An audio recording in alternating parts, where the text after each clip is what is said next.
Bismillahirrahmanirrahim. Assalamualaikum warahmatullahi wabarakatuh. Nahmaduhu wa nusalli hamidan wa nusalliyan wa nusalliman ala rasulihil karim wa ala alihi wa ashabihi ajma'in. Segala puji bagi Allah Subhanahu wa ta'ala.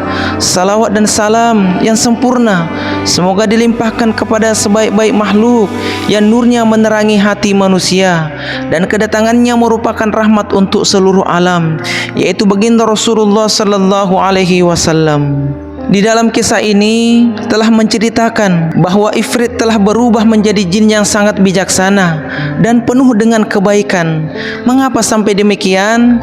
Dan seperti apakah dakwah Nabiullah Sulaiman alaihissalam kepada Ifrit sehingga Ifrit rela membantu Nabiullah Sulaiman alaihissalam dalam membangun istana kerajaannya?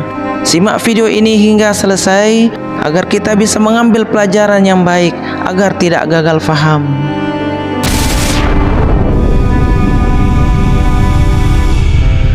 Suatu ketika Nabiullah Sulaiman alaihissalam sedang duduk di singgasana kerajaannya yang sangat besar dan megah, dan segala keindahannya ada di dalam kerajaan itu karena dibangun oleh manusia dan jin yang patuh pada perintah Nabiullah Sulaiman alaihissalam. Saat kesibukan orang-orang yang ada di dalam istana, tiba-tiba muncul sosok makhluk yang mengerikan dan mengesankan, yaitu Ifrit. Dialah jin yang terkenal kuat dan berkuasa di bangsanya. Kemudian Ifrit mendekati Nabiullah Sulaiman alaihissalam dengan rasa ingin tahu dan sebuah niat yang tidak biasanya. Ifrit pun mengucapkan salam. Assalamualaikum wahai Nabiullah Sulaiman. Salam Ifrit dengan penuh rasa hormat. Nabiullah Sulaiman alaihissalam menatap Ifrit dengan penuh kewaspadaan, namun juga rasa penasaran. Nabiullah Sulaiman pun menjawab salam dari Ifrit. Waalaikumsalam Ifrit. Entah apa yang membawamu sampai kamu berada di hadapanku hari ini? Ifrit pun menghela napas panjang yang dalam sebelum menyampaikan perkataannya. Wahai Nabiullah Sulaiman, aku datang ke sini dengan permintaan dan tawaran sebuah perjanjian. Aku ingin turut membantumu dalam pembangunan istana yang besar ini. Akan tetapi, aku juga memiliki sebuah permintaan. Kemudian Nabiullah Sulaiman alaihissalam dengan sifat kebijaksanaannya yang sangat luar biasa itu menanggapi dengan penuh ketenangan. Apakah gerangan permintaanmu wahai Ifrit? Katakanlah. Kemudian Ifrit pun meneruskan perkataannya. Aku inginkan sebuah kebebasan agar aku bisa jalani kehidupanku tanpa gangguan, untuk terus belajar sehingga mengembangkan diriku lebih jauh lagi. Aku pun akan berjanji untuk terus taat kepadamu dan tidak akan menyakiti manusia ataupun makhluk lainnya. Nabiullah Sulaiman alaihissalam seketika itu terdiam sejenak dan memikirkan permintaan Ifrit, karena ia sangat tahu bahwa Ifrit adalah jin yang paling kuat dan memiliki kemampuan yang sangat luar biasa. Akan tetapi jin yang satu ini bisa berbahaya jika tidak diawasi dengan baik. Apakah yang akan kau lakukan dengan kebebasan itu Ifrit? Tanya Nabiullah Sulaiman alaihissalam dengan serius. Ifrit pun tersenyum kemudian menjawab, aku akan menggunakan kebebasan itu untuk belajar banyak dan menjadi jin yang lebih baik lagi. Selanjutnya aku ingin memanfaatkan putaran waktu, meningkatkan diriku wahai Nabiullah. Nabiullah Sulaiman alaihissalam mengangguk pelan. Ia pun menyadari bahwa ada potensi yang sangat besar dalam diri Ifrit yang bisa bermanfaat untuk berbagai kebaikan, sekalipun ia mengetahui bahwa ia harus berhati-hati dalam hal ini.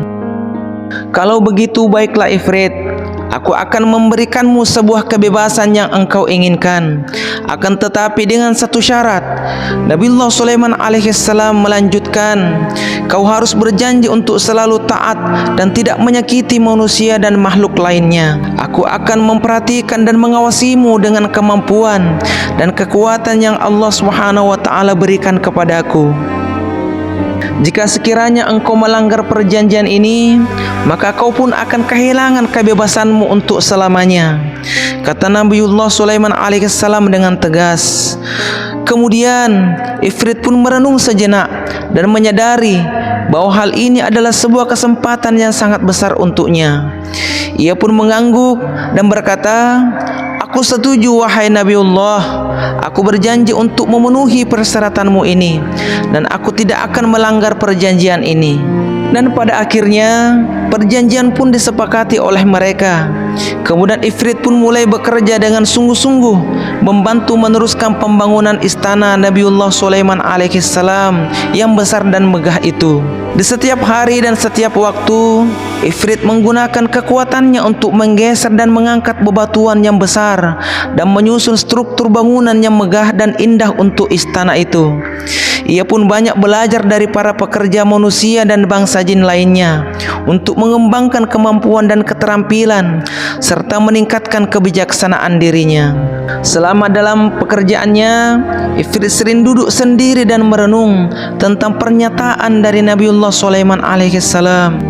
Ia pun mulai paham bahwa kebijaksanaan dan kebaikan adalah suatu jalan yang lebih baik dibandingkan dengan kekuatan dan kekuasaan semata. Dan Ifrit pun menyadari bahwa dengan ikut membantu dalam pembangunan istana dan mematuhi perjanjian yang sudah disepakati, ia bukan hanya memenuhi janjinya kepada Nabiullah Sulaiman alaihissalam, akan tetapi ia juga sudah menemukan makna sejati dari keberadaan dirinya. Di suatu hari, Ifrit tengah menghadapi ujian yang besar. Salah satu jin lainnya merasa iri dengan perjanjian kebebasan Ifrit, dan ia mencoba memprovokasinya untuk melanggar perjanjian dengan Nabiullah Sulaiman alaihissalam. Jin itu mengatakan bahwa, "Mengapa engkau patuh pada perintah manusia, sedangkan kau adalah jin yang sangat kuat dan kau bisa melakukan apa saja yang engkau mau?"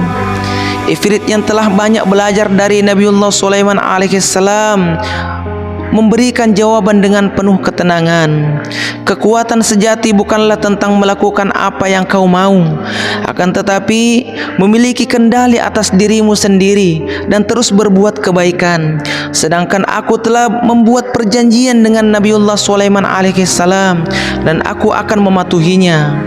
Mendengar jawaban dari Ifrit, seketika itu pun jin yang lain terdiam dan menyadari bahwa Ifrit telah berubah menjadi jin yang sangat bijaksana dan penuh dengan kebaikan. Ujian ini telah menunjukkan bahwa Ifrit sudah benar-benar memahami sebuah nilai dari perjanjian dan kebijaksanaan yang telah diajarkan dan disampaikan oleh Nabiullah Sulaiman alaihissalam. Waktu pun semakin berlalu dan istana Nabiullah Sulaiman alaihissalam pada akhirnya selesai juga dibangun. Istana itulah yang menjadi simbol kebijaksanaan dan keadilan Nabiullah Sulaiman alaihissalam serta kerja keras dan perubahan positif dalam diri Ifrit. Ifrit terus hidup dalam kebebasan yang sudah dijanjikan oleh Nabiullah Sulaiman alaihissalam. Namun ia pun selalu ingat untuk selalu taat pada perjanjian dan berbuat kebaikan. Setelah beberapa waktu yang sudah berlalu, Ifrit kembali menemui Nabiullah Sulaiman alaihissalam. Kali ini ia pun hadir dengan penuh rasa syukur dan rasa hormat. "Wahai Nabiullah Sulaiman, aku ingin mengucapkan banyak terima kasih atas kesempatan yang sudah engkau berikan kepadaku. Aku sudah banyak belajar dan menjadi jin yang lebih baik."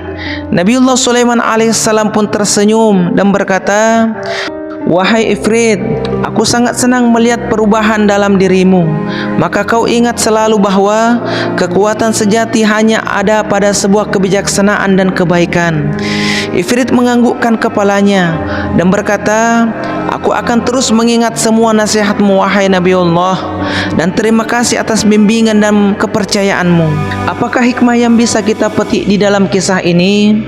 Kisah ini mengajarkan kita tentang pentingnya suatu kebijaksanaan dalam membuat suatu keputusan dan keadilan dalam setiap perjanjian. Kebijaksanaan Nabiullah Sulaiman alaihissalam dan perubahan dalam diri Ifrit menjadi inspirasi untuk kita semua, bahwa setiap makhluk, baik manusia ataupun jin, semuanya memiliki potensi untuk berubah dan menjadi lebih baik. Suatu perjanjian antara Nabiullah Sulaiman alaihissalam dan Ifrit juga mengajarkan kita tentang pentingnya memberikan kesempatan kepada orang lain untuk belajar dan mengembangkan dengan memberikan kesempatan yang tepat untuk bimbingan yang bijaksana. Kita bisa membantu orang lain menemukan jalan menuju kebaikan sejati. Di samping itu, kisah ini juga memberikan suatu arahan bahwa dengan mematuhi perjanjian dan tetap berbuat kebaikan, kita bisa mencapai tujuan kita dan mendapatkan kebebasan sejati. Kebebasan bukanlah tentang melakukan apa saja yang kita inginkan, tetapi memiliki kendali atas diri kita sendiri dan berbuat kebaikan untuk orang lain. Di dalam kehidupan kita, mungkin kita biasanya menghadapi situasi di mana kita harus membuat suatu keputusan yang tepat. Dari kisah Nabiullah Sulaiman alaihissalam dan Ifrit, kita juga bisa mengetahui dan belajar untuk selalu menggunakan kebijaksanaan serta keadilan dalam berbagai keputusan yang kita inginkan, sehingga kita bisa mencapai hasil yang baik dan memberikan dampak positif bagi diri kita sendiri dan orang lain. Semoga dengan kisah ini kita jadi terinspirasi untuk selalu mencari keberkahan ilmu dan sebuah kebijaksanaan dalam setiap kehidupan kita, sehingga kita menjadi pribadi yang bijaksana dan adil serta selalu berbuat kebaikan kepada sesama. Allahu a'lam bishawab. Barakallahu fikum. Assalamualaikum warahmatullahi wabarakatuh.